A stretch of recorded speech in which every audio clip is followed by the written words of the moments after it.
So I ended the previous video saying there was something that something in the code that we should really avoid doing.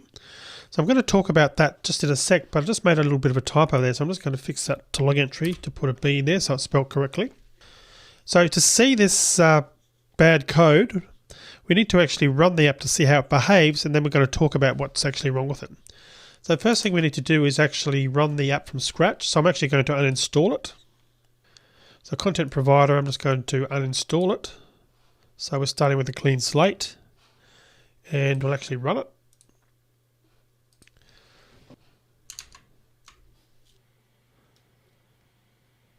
Alright, we actually want our logcat up as well, so I'm going to put that up on the screen. And what I'm going to do is put that into floating action mode again to help with the subtitles. So back into floating, and we'll go back to our app again.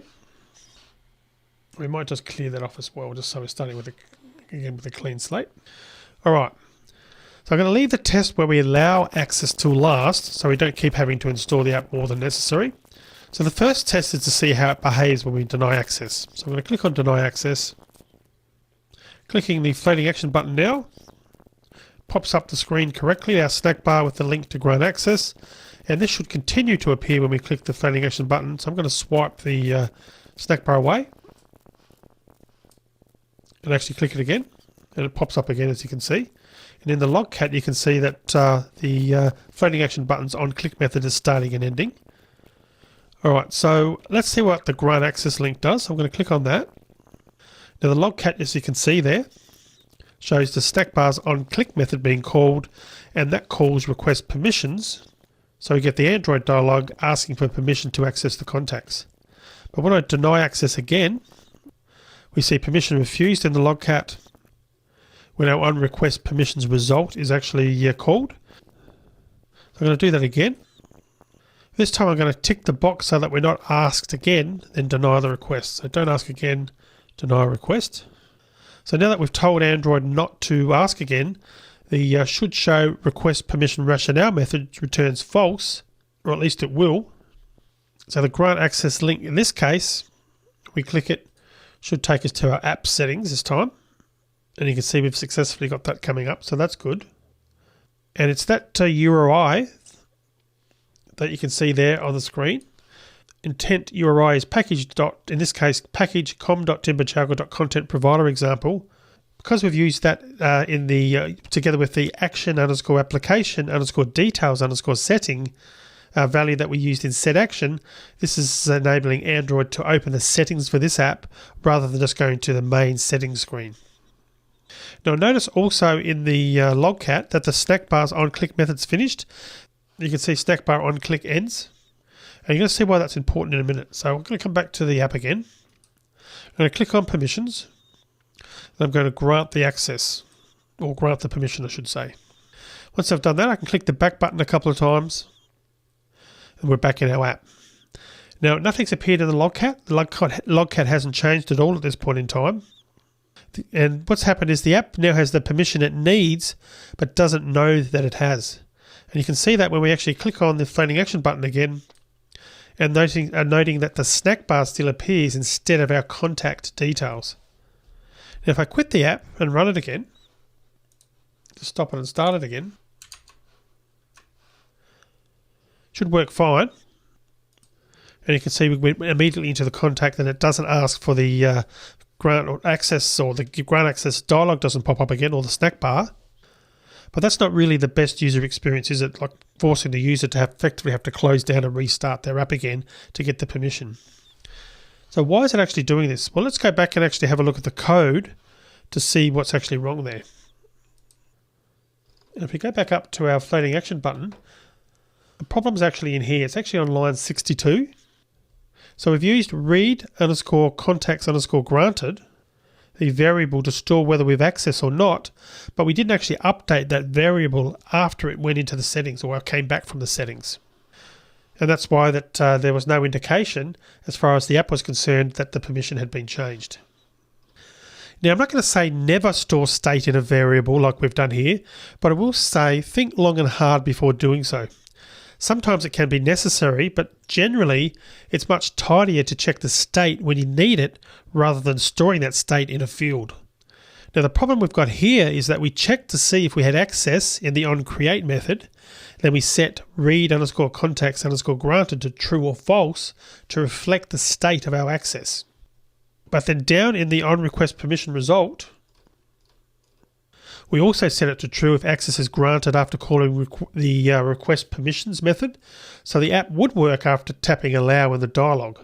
But our code that launches the app settings, there's no way of knowing whether the user granted access or not. Now we know they went into the settings because we sent them there, but we've got no control over what they did when they get there. So it's very tempting to store things like whether you have a particular permission, and it's also very common. But once you start doing that, you'll actually find yourself having to add more code to keep the variable up to date as state changes.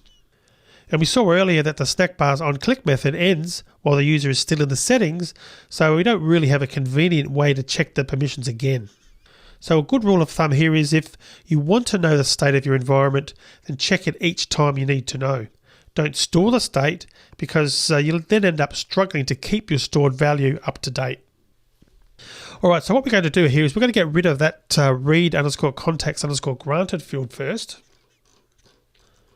Let's do that. Then we're going to change the condition after that we're testing in the floating action buttons on click method. So we're going to comment that out. And obviously we're going to get some errors in our code now because of that. So I've commented that out. So firstly, this code here on line 51, we don't need to set that anymore. So I'm going to comment that out, and that's because we're not actually using it. So I'm just going to comment that out.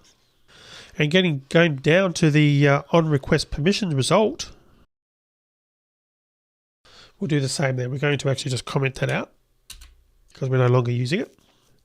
So now that we've done that, we can go back and change the condition in the floating action buttons on click method to fix that other error. This one here. And what we're going to do there instead,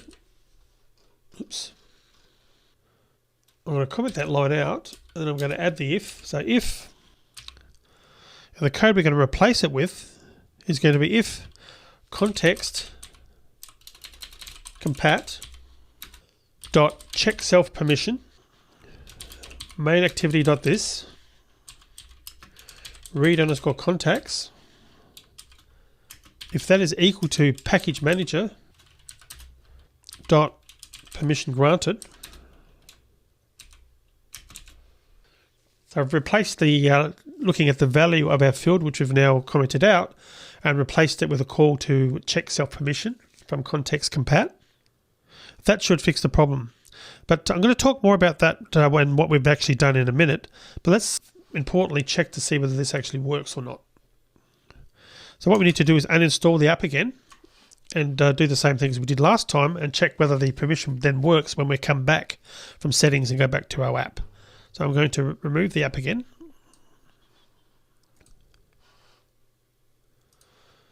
All right, I'm going to run the app and show the logcat. I'll clear it so we've got a clean slate to start with. Go over to our emulator.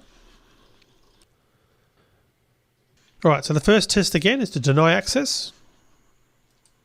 Snack bar appears, or should appear when I actually click on the floating action button, which it's done. We've also got permission refused showing in the logcat, so that's working. So tapping the grant access button, click on deny again. That's still working. Tap it again, grant access. We're going to permanently deny. Deny. Tapping the floating action button again. We now get the permission showing up this time. The permissions or the app settings screen where we can change the permissions because we've permanently denied access.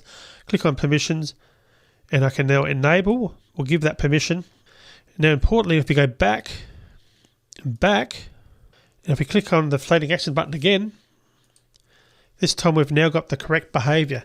So it now recognized that we've got that permission because of that extra test, that if test that we put in there. And consequently, we're not getting prompted to grant access when we've actually got the access after the user actually enabled it in the settings screen.